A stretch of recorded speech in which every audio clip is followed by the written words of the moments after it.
radio enthusiasts, welcome to another video about early radio from the Roaring Twenties Antique Radio Museum. In this video, we're showcasing a group from the early 1920s that started as a duet and later expanded to a quartet, the Boxcars. Right around Christmas of 1920, Westinghouse introduced the RA radio tuner and the DA audio amplifier. Both units were based on radio broadcast pioneer Frank Conrad's prototypes, which were present in the broadcast room of station KDKA during the station's first broadcast on November 2nd, 1920. They were available as separate units or as a single unit known as the RC. The RA and DA separate units sold for $68 each, and the RC sold for $130. The initial run of 1,700 units was produced at the Westinghouse East Pittsburgh manufacturing facility. Later in early 1921, production was moved to East Springfield, Massachusetts, where the remainder of production for this line of radios would be built. By the time production of the three sets ended, a total of 144,800 sets would be built, quite a large number for the early days of radio. However, as the radios became obsolete, many of them were sold for pennies on the dollar. Records show the first production run at the East Pittsburgh plant was November 30th, 1920. With the last production run at the East Springfield plant on May 29, 1922. When the RA, DA, and combined RC radios first went on sale in 1920, they were excellent receivers, well matched at the time for the early days of broadcast radio. The radios were regenerative and had single dial tuning, which was achieved by mounting both the tuning coil and variable capacitor on a single shaft. Added to that was a fine-tuning vernier to bring in stations clearer after the initial tuning adjustment was made. The radio's performance was top-notch thanks to a superior design. The RA, DA, and RC units were very well received by the public and sold accordingly. The RA tuner had a range of from 180 to 700 meters or 428 to 665 kilohertz, which was intended to include ship stations, amateur radio, and broadcast radio, an impressive receiving range for its day. In July of 2021, a loading coil was produced that could be attached to the back of the radio to receive 1600 to 2700 meters, giving the radio the ability to receive weather forecasts and other types of transmissions. Later in August of 2021, Westinghouse came out with a dB crystal detector for use with the RA. With the addition of the dB crystal detector, you would have a very good crystal set for the times. The DA unit is a two-stage, three-tube amplifier. Originally designed to use Moorhead tubes, it was later sold with WD-12 tubes. Here, the DA chassis is shown with three 01A tubes.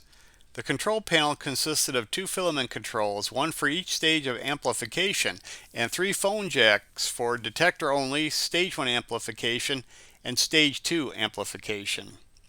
A curious footnote to the story of this line of radios is Westinghouse's decision to come out with the DR detector amplifier. The DR was a resistance-coupled detector amplifier that used three Westinghouse 21A tubes. On the outside, the DR was virtually identical to the DA, except for the badge on the front denoting the DR. The DA was selling well, so it's unclear as to why Westinghouse would come out with another product that, from a user standpoint, was the same as the DA.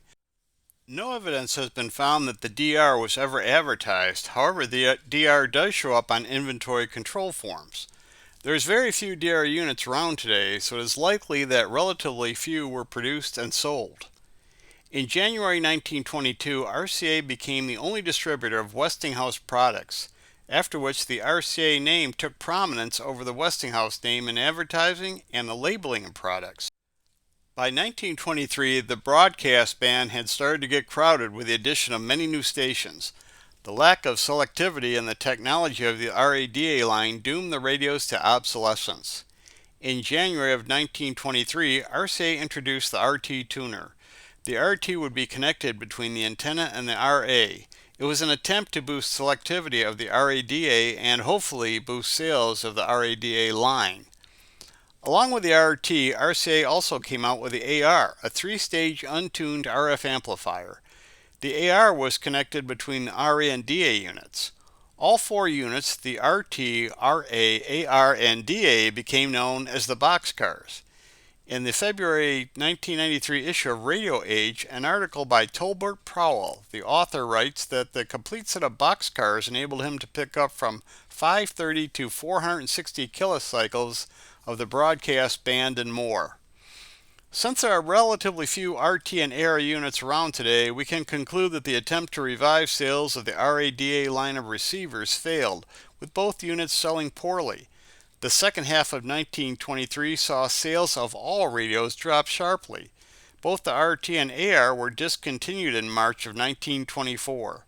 The group known as the Boxcars, as happens eventually with most groups, faded away, but their 2.5-year run was a good one for a receiver group in those early days of radio. RCA was left with a huge amount of unsold units that ended up being sold for fire sale prices and less. Its distributors and retailers ended up taking huge losses in trying to get rid of the excess inventory. To this day, there is still a fair amount of RADA and especially RC units available. The RT and AR, which sold poorly originally, are more difficult to find. But if a radio collector can get the old band together, they would still have a great quartet for DXing, as author Tolbert Powell discovered when he spent some time hanging out with the Boxcars. That's it for this video. There will be more to come as we continue to investigate the early history of the world's first mass medium, radio. Thanks for watching.